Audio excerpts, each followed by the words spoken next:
Thank you for joining us today of our third installment of the IGI Cybersecurity Hot Seat.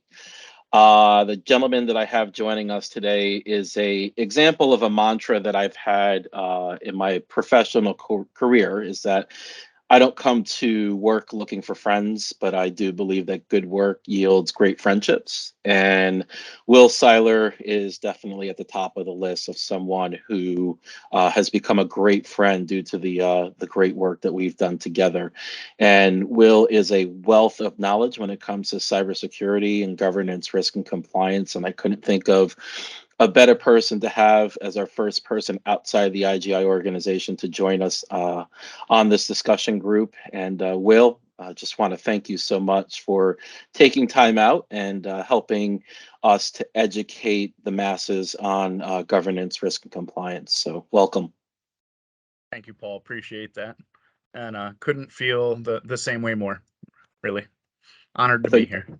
I thought you were going to say I couldn't feel the same way. So Well, I mean that too, but what people don't know is this will kind of have a little bit of a comedy hour effect to it too. Will and I are like brothers, and we love to get after each other. So it'll be entertaining to say the least. But Will, I thought it would be good to kind of level set our discussion here and to kind of give our audience a little background of how you got into the space and where you are now in your career. awesome. Well, a mutual friend of ours has told us a long time and time again that if you're not out of your comfort zone, you're not growing. So you have to be comfortable with being uncomfortable, and that's kind of how we started with this. Um, I was working at a collection agency at the time. I was a fresh graduate for network security. I was getting all the technical things done, and my vice president at the time came up to me and said, "Hey, we got to pitch this large corporation for information security. That sounds like an IT problem. So here you go, ISO 27001." Uh, so that led to some really dark times and some really good times. I started out with, not knowing anything as an IT person and what it meant for governance, risk, and compliance, and hired a consulting firm. And that consulting firm threw tools at me, and didn't teach me a whole lot. So uh, I got my feet wet doing the wrong things and figuring out how to overcome governance, risk, and compliance.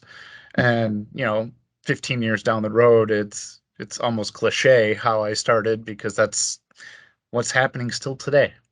You know, Mm, a lot of times when you look at security, for example, that's an IT problem. And when you talk about compliance, that's just something for revenue generation to check the box. And I did all the wrong things when I first started. mhm. But that's how I got into it. That's how I started. Awesome. Awesome. Fantastic. So you brought it up a couple of times in your overview of how you got into the space. And we talk about cybersecurity and risk as an IT problem or a revenue generating problem or a business problem.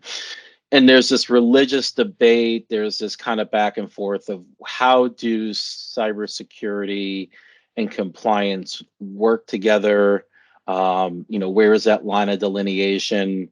I've always used the phrase, they're going along the same path. They're kind of on two separate tracks. Sometimes those tracks intersect, but it's kind of this weird way of the way the two things work together. So can you kind of give us a little bit of clarity around it based on your experience and expertise as to how the two pieces work together and where they kind of break off? Absolutely. First off, I'd like to kind of explain that cybersecurity and compliance are like yin and yang. You really shouldn't have one without the other. Mm, But when you look at compliance, you can be compliant and not have security, and you can run security and not be compliant. mm, So without both of them, you're never going to achieve your organizational goals. Um, whether you're selling widgets or whether you're a service provider. So the line of delineation really is, what is your regulatory landscape? Are you flipping burgers, or are you setting firewall rules? When you find out what your assets are in the environment, that defines what that delineation is. This information asset needs to be protected, and information asset A. And through the mitigation of making sure that that's set up properly, whatever that asset may be, you really get to find out, geographically what your responsibilities are, legally, whether you're talking state, federal, or worldwide, and you go from there. But without figuring out what assets you're protecting, what intellectual property you're protecting, um, I don't know, heck, what patents you're protecting, Mm. you really don't know what your compliance standards are for your organization to be successful. So I would absolutely start with assets and then look into that regulatory landscape for help. Obviously, none of us want to end up in jail, so we're going to follow state and federal guidelines right off the bat. Mm-hmm. Mm-hmm. But when we look at cross-border transfer, we look at specific privacy rights in the EU, or even CCPA, which is turning into CCRA in California. Who are you doing business with?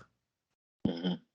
Mm-hmm. When you look at that and where your assets lie, that delineates where your compliance program needs to start and end. And then you look at industry best practices and start purchasing the technology and making it automated and really getting the right people in the room to make a risk-based decision off what those assets are and geographically or logically where they're located. Yeah, you bring up a good point about who you're doing business with, and I think a lot of people do not consider that, which is why we've seen third-party risk become such a major component in our security and risk programs that are being executed on. It really is something that's lacking in a lot of programs that I'm sure that you've seen, that I've seen, of we're not giving credence to who we're doing business with. I think, we were working together with that one organization that was a SaaS-based organization that won, I think it was a $15 million deal with a major credit card organization. And they attested to the fact that they were SOC 2, HIPAA high tech, CCPA, GDPR, OOP, OPP, the whole thing, the whole line. And they attested to the fact of that. And then 60 days later, the credit card company says, okay, we're coming in to audit all of your programs. Now, as good compliance people, we know that you have to show at least 6 months of evidence that you haven't been executing on these policies and procedures and whatnot. So needless to say, they're not in business anymore. So that's the severity of where compliance really comes into play, properly attesting, but also having the security controls that are wrapping around it. So, that's a great point. You also brought up another good point. I thank you for making this kind of easy on me. But you talked about how you hired a firm and they threw tools at you for compliance. Plug this in or install this software on your laptop, and we'll just run scripts on the environment and we'll make you compliant. And there are a lot of organizations out there right now that are doing this, and it's extremely dangerous. We won't get into specific names of organizations. I don't need more heat on me or smoke my way. But it's dangerous. It's really not good, because organizations are falling for the trap of saying, "Oh yeah, if I buy this technology, I'll be compliant with CMMC." Which there are marketing tactics out there that are talking about that, but we talk about the program. We talk about how it's a programmatic based effort to make sure that your environment is in a compliance space. And the massive amount of controls that we have to go through, the massive amount of documentation that we need to scrutinize and to go over is huge. But what are a couple of key components to make sure that you're on the right path to compliance, whether you need to be certified, keep certification, recertify? What are some of the key things that are non-negotiables that you have to have in place to make sure that when it does come time for certification and to keep the business running, you're in the best shape possible? So the first one is going to be probably a little bit humorous. Is don't ostrich, man. Mm, If you stick your head in the sand because you don't understand what your organization's requirements are, um, fundamentally you're going to just go out of business if you are blind to what your environment is.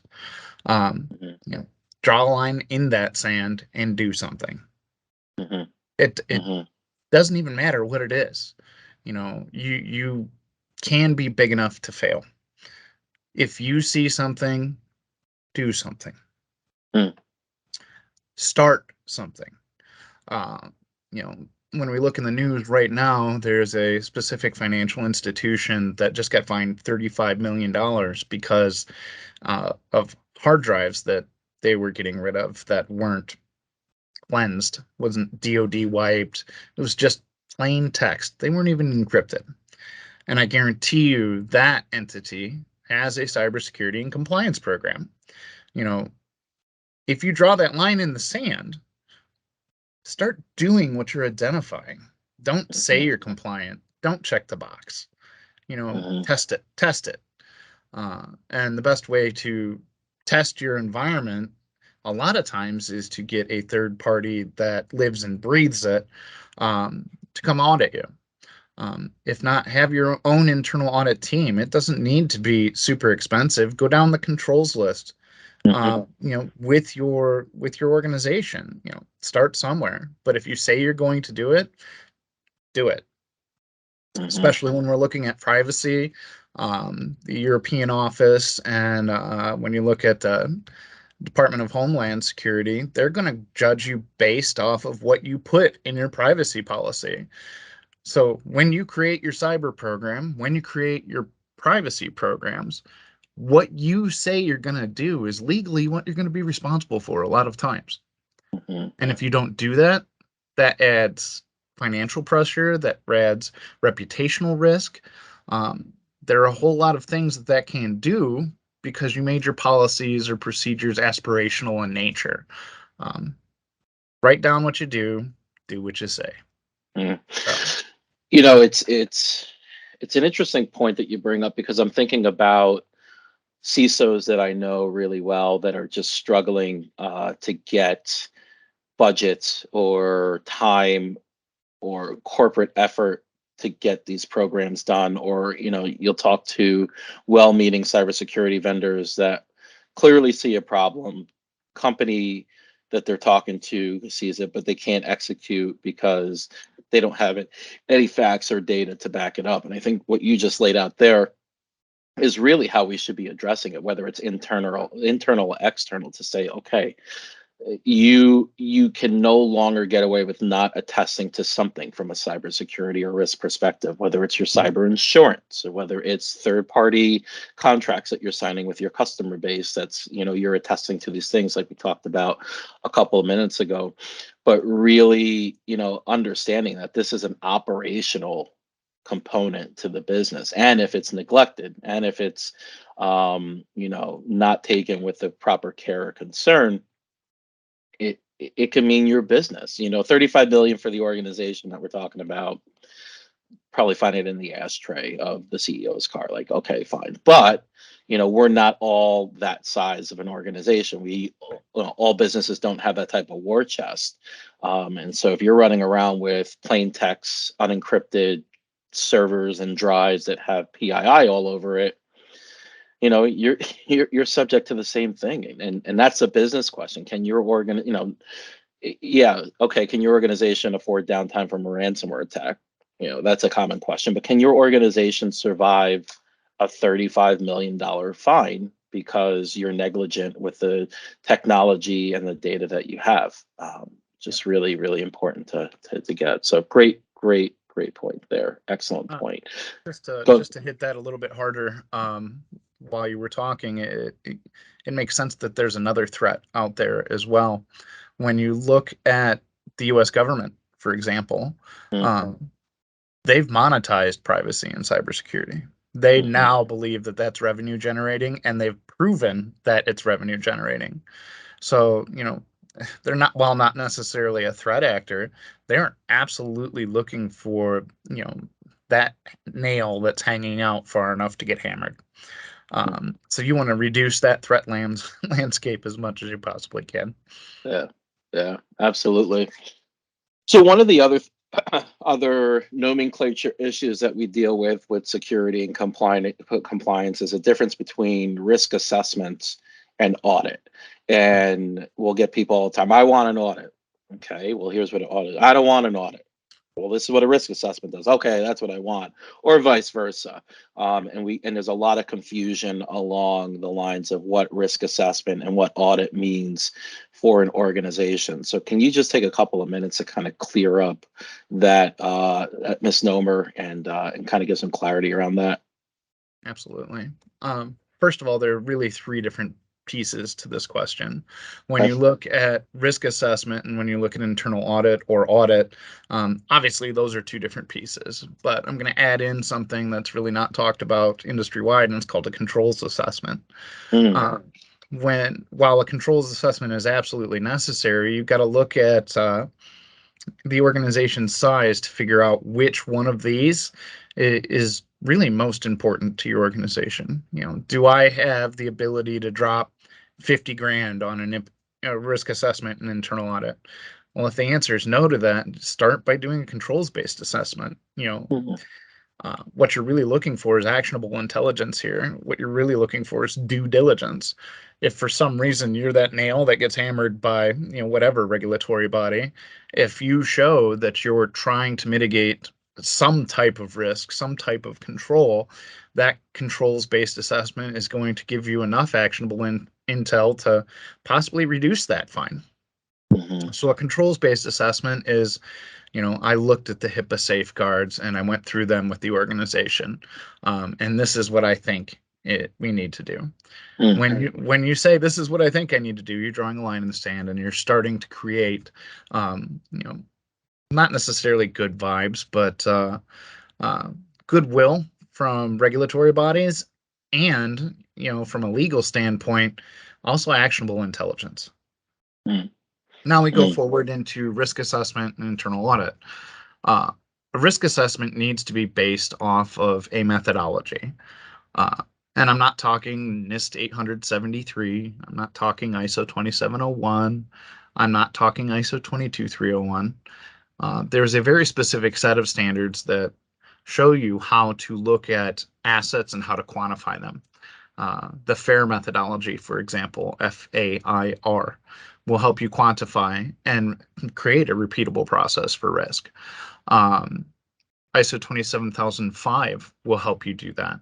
NIST 30 will help you do that. mhm, Uh, so when you're looking at, the different standards, you pick a methodology to be repeatable, and then you put in your controls as you would see fit.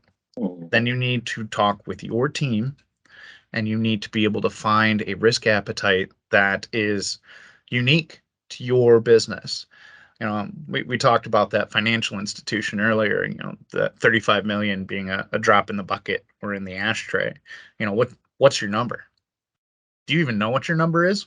yeah. If I get fined XYZ, is my cyber insurance policy going to take care of that? Or do I fold? Mhm. Eh, That's great. Yeah, that's really that's nuggets of gold right there. Because that's the preliminary questions that I don't see many organizations. It's a guess. It's an absolute guess of what that quantifiable number is of, you know, can I cover it or do I fold? You know, $50,000 to a small business could mean fold. It doesn't Yep. have to be 35 million. It could be 50. It could be 50,000. It could be that small amount. So that's awesome. That's great.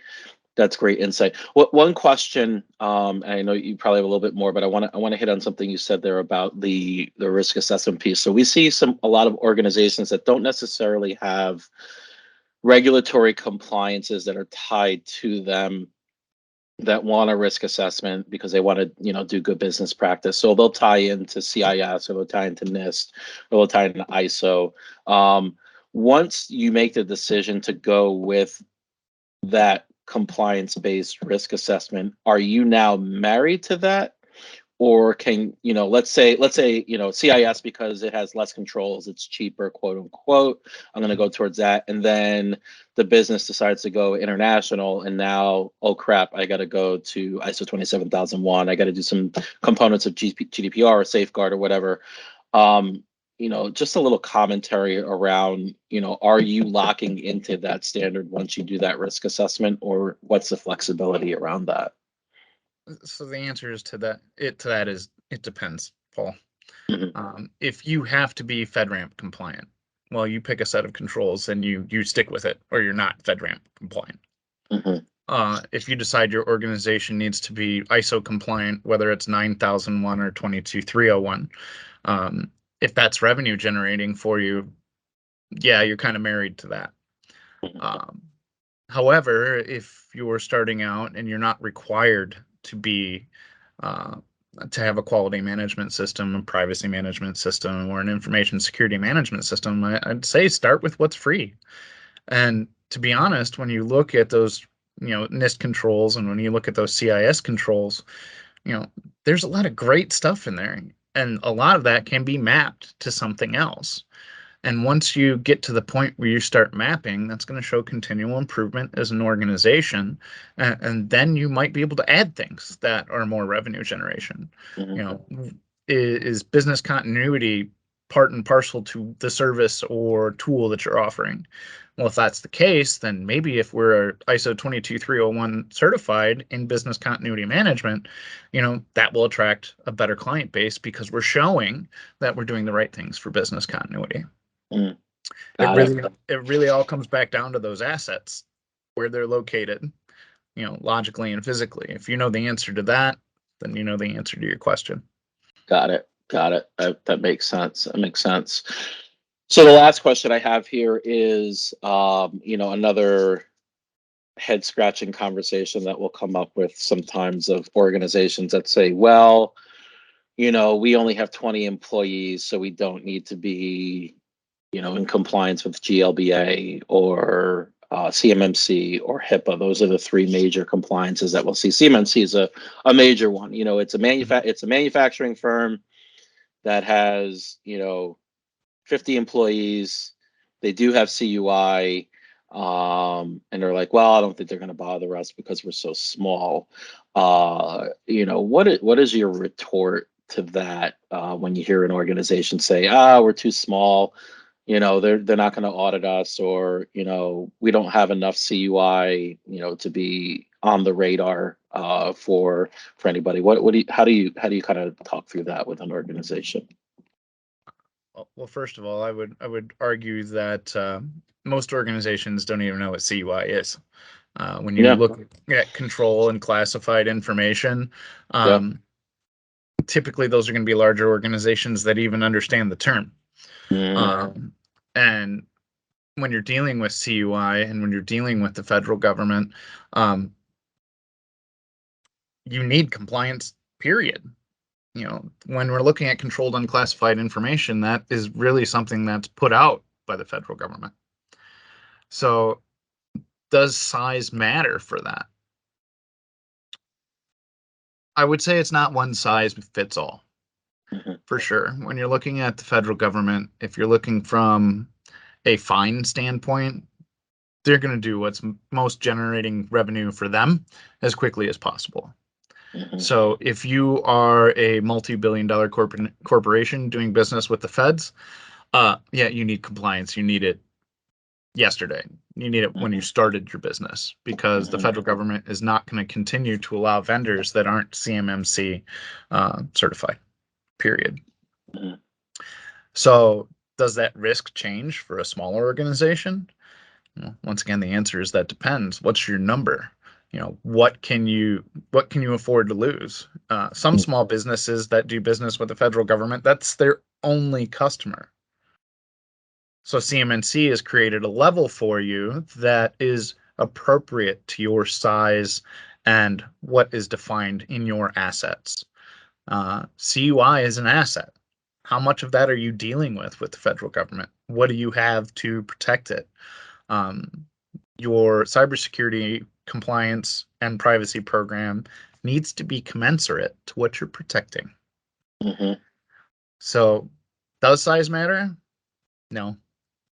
You need to protect your organizational assets. You need to protect your stakeholders. Your cybersecurity program needs to reflect the risks identified on how you do business or Mm. what your organizational model is. So, great, great. Yeah. So as we wrap up here, maybe a couple minutes on anything we might not have touched that you're seeing in your business, and in your interactions with clients, that maybe we didn't touch on that you deem very important. Wanted to give you the floor for that for a little bit. You had asked earlier about auditing specifically, and I don't think we really covered that a whole lot. Mhm. Uh, it is kind of a pet peeve of mine, so I'm gonna kind of bring that back up. When you look at auditing, you don't need to go the expensive route. I mean, at the end of the day, you don't need to pay for that expensive external auditor.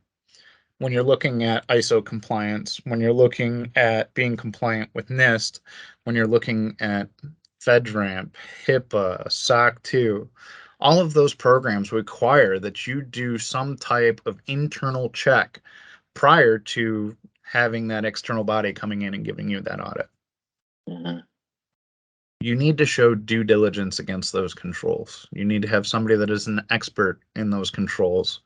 And a lot of times that expert is none other than somebody that's within your organization. They know your business better than an external auditor would. Mhm. You know where the bodies are. I mean, to be frank, um, that internal auditor uncovers those bodies, so to speak. That's all you need. And you need to show that you've done it. Mhm. Um, when you look at those tools that we were talking about at the beginning of this session, those tools aren't going to provide communication throughout your organization. They're not going to provide decision making. They're not going to perform the risk assessment. They're not going to perform that audit, be it internal or external. Um, you need data from specific activities within the organization that can only be done by a human being. AI hasn't progressed this far yet. So Mhm. any organization that says that this tool is going to get you certified in 2 weeks, they're just selling you a bill of goods, man. When it Mhm. comes to risk assessment, when it comes to audit, those are verbs. Um, it's not something you can install and forget about. Yeah, I think that's great. So, all right, Will. This was great. This was just chock full of great information that I know it's going to serve our community well. Just wanted to thank you, and please be on the lookout for Will.